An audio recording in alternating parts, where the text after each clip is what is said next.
confrontation des États lors du sommet G7 avec ses accords sous conditions des Européens à Joe Biden face à la Chine. C'est à Carbis Bay, petite station balnéaire de la côte anglaise, que les chefs d'État et de gouvernement du G7 se sont retrouvés cette année dans une ambiance un brin tendue. Les alliés ont marché sur des œufs face aux géants économiques asiatiques et ses projets internationaux, mais la manœuvre entre accord et fermeté a semblé relever de l'équilibrisme. Et même si officiellement la Chine n'était pas invitée à intervenir lors de ces 3 jours, les chefs d'État ont tenté d'instaurer un dialogue clair, commun face aux géants de Pékin. Ce dernier avait fait de nombreuses déclarations pour le moins musclées quelques jours avant, notamment lors d'un échange téléphonique entre Anthony Blinken, le secrétaire d'État américain, et le chef de la diplomatie chinoise, Yang Jiechi. Ces pics avaient un but, annoncer la couleur, et c'est à l'issue du sommet et à l'occasion de sa conférence de presse finale que le chef de l'État, Emmanuel Macron, a souhaité temporiser les choses en déclarant que, je cite, « Le G7 n'était pas un club hostile à la Chine, mais les agissements de la Chine inquiètent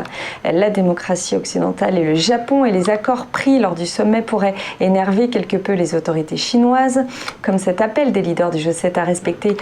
les droits humains ou de la minorité musulmane des Ouïghirs dans une région proche de Hong Kong, et bien sûr les doutes qui pèsent sur les soupçons sur les activités du laboratoire de la ville de Wuhan qui pourrait être à l'origine de la pandémie du Covid-19, face auquel les leaders du G7 ont réclamé à l'Organisation mondiale de la santé de réaliser une enquête scientifique approfondie sur l'origine du coronavirus.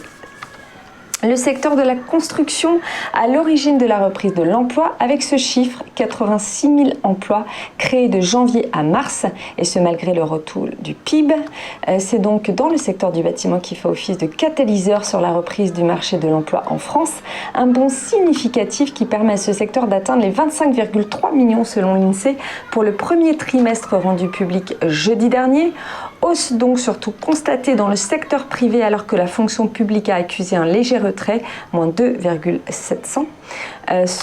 Sont inclus dans ce calcul toute personne ayant travaillé au moins 1 heure rémunérée pendant une période donnée, mais aussi celle n'ayant pas travaillé pour certaines raisons, comme par exemple l'activité partielle. Les explications sembleraient venir de la perspective d'une sortie de crise rapide avec la multiplication des vaccins qui aurait sûrement poussé les employeurs à conserver leurs salariés, même dans les secteurs les plus concernés par la crise, et la situation des secteurs lourdement touchés comme l'hébergement, la restauration, les activités récréatives qui se seraient améliorées. Quid des ravages de plus d'un an de crise qu'il va falloir temporiser, et bien sûr cette différence à lisser entre privé et public sur le nombre d'emplois, l'emploi salarié privé restant encore inférieur de 243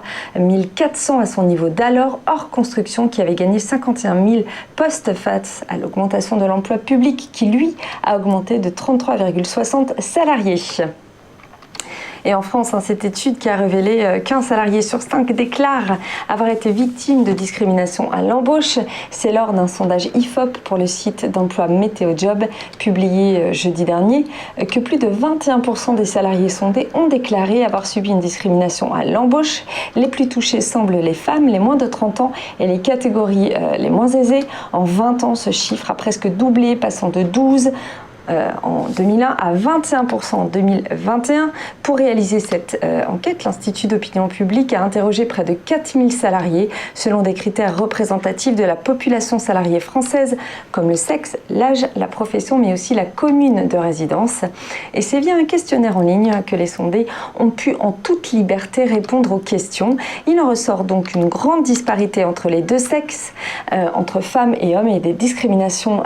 aussi par rapport à l'âge qui semble beaucoup compter contre les moins de 30 ans ou encore les 60 ans et plus qui comptent eux pour 12%. Les revenus semblent beaucoup jouer avec un écart qui va de 16% des personnes concernées dans les catégories dont les revenus mensuels nets dépassent 2 465 € à 37% par rapport aux catégories les moins aisées avec moins de 894 € net. Enfin, le niveau social également avec 23% des CSP qui auraient déclaré avoir connu un tel traitement versus 19% des CSP+. Enfin, il semblerait que les salariés en situation de handicap subiraient aussi davantage de discrimination, 38%, ainsi que les personnes de type non caucasien pour 42%, ou encore les minorités religieuses, 53% chez les musulmans et 35% chez les protestants. Rappelons tout de même que ce sondage, sur la base de déclaratifs de perception, est très difficile de le relier à des éléments factuels probants. Un point sur les marchés maintenant avec une bourse de Paris très confiante qui poursuit sa marche en avant au-dessus des 6000 points dans un marché qui semble croire au scénario d'une période inflationniste temporaire, et ce même si les USA ont annoncé un chiffre d'inflation de 5% au-dessus du niveau escompté. Des marchés qui attendent les comptes rendus de la Fed aujourd'hui et demain, mais qui semblent plus que jamais croire en la poursuite de son soutien à l'économie. La bourse a clôturé hier en hausse,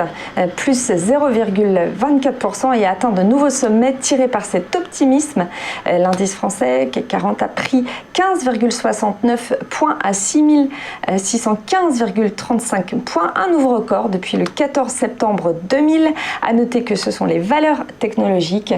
qui sont au beau fixe, profitant de la situation sur le marché obligataire où les taux sont très bas depuis plusieurs jours. On marque une première pause et juste après on vous fait vivre l'ouverture de la séance en France et un point sur la tendance ce matin avec une analyse sur le niveau de notre CAC 40 et ce en début de mois à tendance plutôt haussière. Est-ce que cette journée va permettre de casser les résistances? C'est ce que nous allons demander à notre invité dans notre chronique ChronoCAC. A tout de suite.